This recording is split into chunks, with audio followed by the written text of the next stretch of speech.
Hello, my railroad fans. This is the last video showing how I build my layout expansion. I think this is all I'm going to build for bench work this summer. Next, I'll concentrate on the track here. Thanks for watching.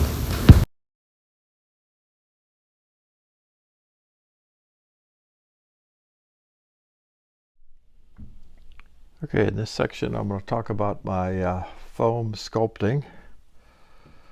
I started out with the long one, but it didn't work very well. It kind of bends as you go through there, and then the foam really sticks to it for as thick as it is. I found this one to be much more useful, and I would just drag it sideways or down, to get the kind of the look I want. And I get all kinds of odd sized pieces coming off, which I'll put glue on the sides maybe, or along the bottom. Cover this with plaster cloth or shaper sheet, and get that going down in the back there. Not really sure if these bridge abutment things I bought are going to work or not. I like to just cut them in half. Just stick half on the foam, but I don't have my Dremel tool, and I don't think that foam cutting thing is going to work. But anyway, I'll just keep moving on over here in this corner. Got kind of a mess over here, but again, when I cover it up with plaster cloth or shaper sheet, it'll look fine. So that's a progress report on the foam sculpting.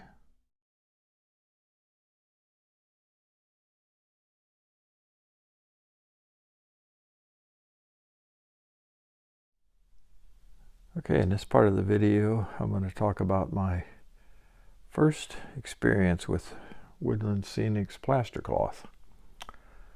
And this is what it looks like. You get a roll of this stuff. It's 10 yards long. It's I'm sorry, 5 yards, 8 inches by 5 yards. And so what you need is I'm using a paint thing to dip it in. Got my water. You need some paper towels. Keep your hands clean. I'm using this piece of plywood to cut it on. So I just roll out some and cut it with my knife here. Kind of indicates use a scissors, but I find this knife easier. And once you got it wet, you put it on. You have to be careful with the edges because they want to stick to each other. And so we'll see when it dries how good it actually looks. I'll paint this. I'll paint this my normal green, and to build the fascia right here going across. So anyway, yeah, it's pretty easy to use. And later in the video, I should report on how good it's working for me.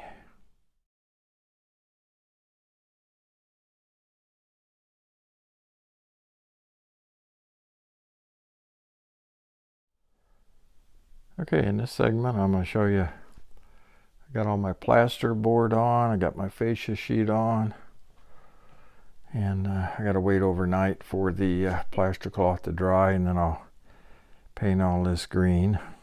I'm going to have to shim the track coming up to this bridge. Bridge is a little high. And I'm going to have to shim the bridge on this end because it's a little low.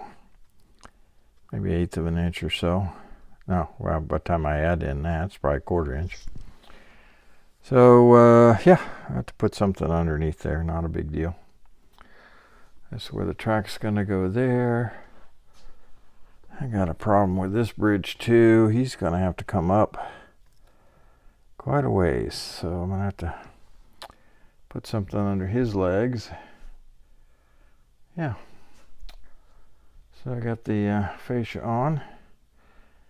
Of course, in typical Fred form, I marked that on the wrong side. I got the rough side out instead of the smooth side. So anyway, that's all right. I'll just paint that 2 or 3 times and fill up those waffles. So yeah, that's